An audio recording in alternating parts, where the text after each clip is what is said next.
اعوذ باللہ من الشیطان الرجیم بسم اللہ الرحمن الرحیم۔ مدر خواتین و حضرات، حضرت امام بخاری رحمۃ اللہ علیہ کی بخاری شریف کی حدیث نمبر 224 آپ کے سامنے بیان کی جا رہی ہے۔ حضرت حذیفہ رضی اللہ تعالی عنہ انہوں نے بیان کیا کہ نبی صلی اللہ علیہ وآلہ وسلم قوم کے کچرا گھر روڑی پر یعنی کوڑا پھینکنے کی جگہ پر آپ تشریف لائے۔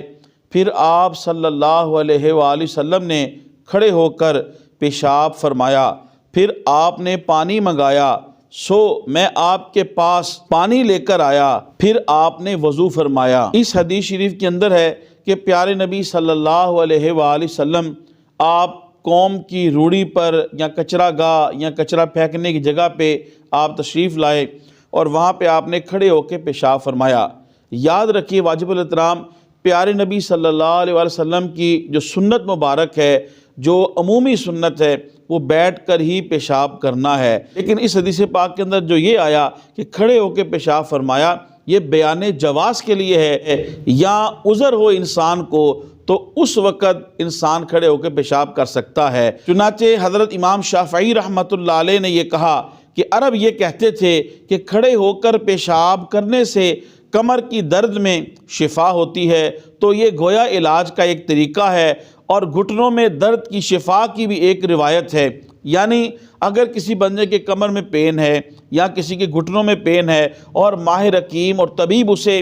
بیٹھ کر پیشاب کرنے سے منع کر رہے ہیں کہ جس کی وجہ سے گھٹنوں میں یا کمر میں تکلیف ہوتی ہے، تو اس وقت عذر کے پیش نظر اس کے لیے کھڑے ہو کر پیشاب کرنا جائز ہے۔ کئی مرتبہ کمر کے اندر پٹھوں کا کھچاؤ ہو جاتا ہے، جسے پنجابی میں چک پینا بھی کہتے ہیں، یعنی کسی کو چک پڑ جاتی ہے، اس کے پٹھے جو ہیں وہ کھچاؤ آ جاتا ہے اس کے اندر، تو وہ اس قدر شدید درد ہوتی ہے کہ انسان کے لیے جھکنا بھی مشکل ہو جاتا ہے۔ تو ایسی صورتحال میں عذر کے پیش نظر اگر کوئی کھڑے ہو کر پیشاب کرتا ہے تو یہ جائز ہے۔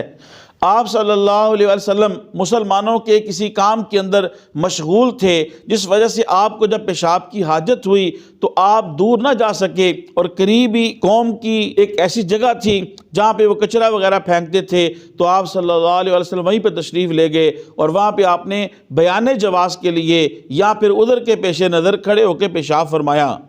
شیخ الحدیث علامہ غلام رسول سعیدی صاحب رحمۃ اللہ علیہ، اللہ ان کے درجوں کو بلند فرمائے، آپ نے لکھا ہے کہ کچرا گھر یعنی جس جگہ پہ آپ نے کھڑے ہو کر پیشاب فرمایا وہ بلند جگہ تھی، اور آپ جس سمت میں کھڑے تھے وہ ڈھلان تھی، تو اگر آپ بیٹھ کے پیشاب فرماتے تو پیشاب کی چھینٹیں اور پیشاب آپ کے اوپر آتا، تو اس سے بچنے کے لیے آپ صلی اللہ علیہ وسلم نے کھڑے ہو کر پیشاب فرمایا۔ اسی طرح شیخ الحدیث علامہ غلام رسول سعیدی صاحب رحمۃ اللہ علیہ علامہ مزری کے حوالے سے لکھتے ہیں، اس کچرا گھر میں تر نجاسات تھیں، آپ کو خطرہ تھا کہ اگر آپ نے بیٹھ کر پیشاب کیا تو آپ کے اوپر چھینٹے اڑیں گے۔ امام طحاوی نے کہا وہ ایسی جگہ تھی کہ بیٹھ کر پیشاب کرنے سے پیشاب کرنے والے کی طرف پیشاب بہہ کر آتا، اس لیے آپ نے کھڑے ہو کر پیشاب کیا۔ آپ صلی اللہ علیہ وسلم نے بیان جواز کے لیے آپ نے کھڑے ہو کے پیشاب فرمایا ہے، ورنہ آپ کی عادت مبارک تھی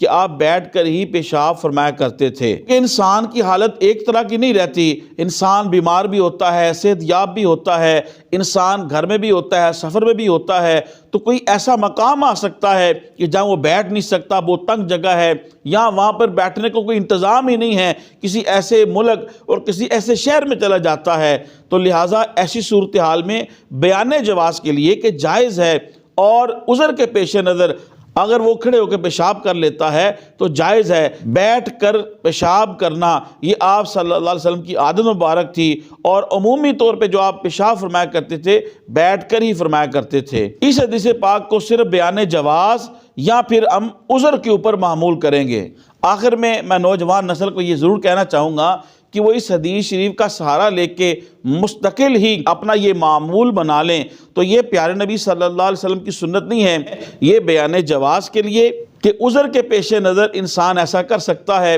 یا عذر نہیں ہے تو کبھی کبھار کوئی ایسی صورتحال بن گئی ہے تو بیان جواز کے لیے حدیث پاک ہے، لہذا نوجوان نسل جو ہے وہ اس کا اپنا معمول نہ بنائیں۔ تبلیغ دین کی نیت سے حدیث شریف کے اس درس کو زیادہ سے زیادہ لوگوں تک پہنچانے کے لیے میرے اس ویڈیو کو شیئر کریں۔ اللہ پاک جزائے خیر دے۔ السلام علیکم ورحمۃ اللہ وبرکاتہ۔